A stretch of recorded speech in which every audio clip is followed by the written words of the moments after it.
നമസ്കാരം. മുടി കൊഴിച്ചിലുകൊണ്ട് ബുദ്ധിമുട്ടുന്ന ഒരുപാട് ആളുകളുണ്ട് അല്ലേ? അപ്പോൾ മുടി കൊഴിച്ചിലിന്റെ പ്രധാന കാരണങ്ങൾ എന്താണെന്നും മുടി കൊഴിച്ചിൽ വരുമ്പോഴേക്കും നമ്മൾ ചെയ്യേണ്ട ബ്ലഡ് ടെസ്റ്റുകൾ എന്തൊക്കെയാണെന്നുമാണ് ഇന്നത്തെ വീഡിയോയിൽ പറയുന്നത്. അപ്പോൾ മുടി കൊഴിച്ചിലിന്റെ പ്രധാന കാരണങ്ങൾ എന്തൊക്കെയാണെന്ന് നോക്കാം. പാരമ്പര്യം ഒരു ഘടകമാണ്.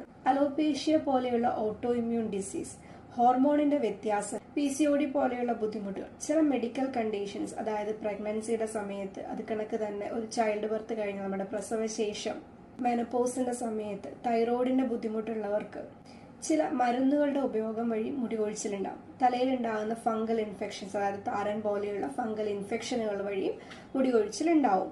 അമിതമായിട്ടുള്ള കെമിക്കൽ ട്രീറ്റ്മെന്റുകൾ, അമിതമായിട്ട് ചൂടുള്ള ടൂൾസുകൾ തലയിൽ ഉപയോഗിക്കുന്നത് വഴി, സ്ട്രെസ്, നമ്മുടെ ലൈഫ് സ്റ്റൈല്, പ്രായവും ഒരു പ്രധാന ഘടകമാണ്.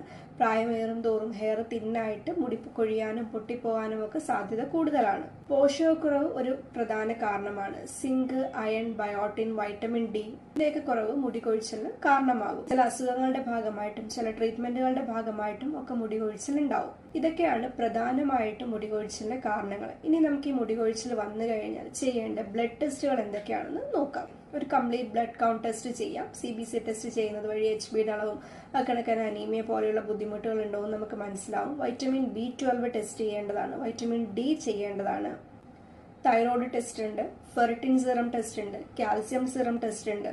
ഇതൊക്കെയാണ് നമ്മൾ മെയിൻ ആയിട്ടും ഹെയർ ലോസ് വരുമ്പോഴേക്കും ചെയ്യിക്കുന്ന ബ്ലഡ് ടെസ്റ്റുകൾ. താങ്ക്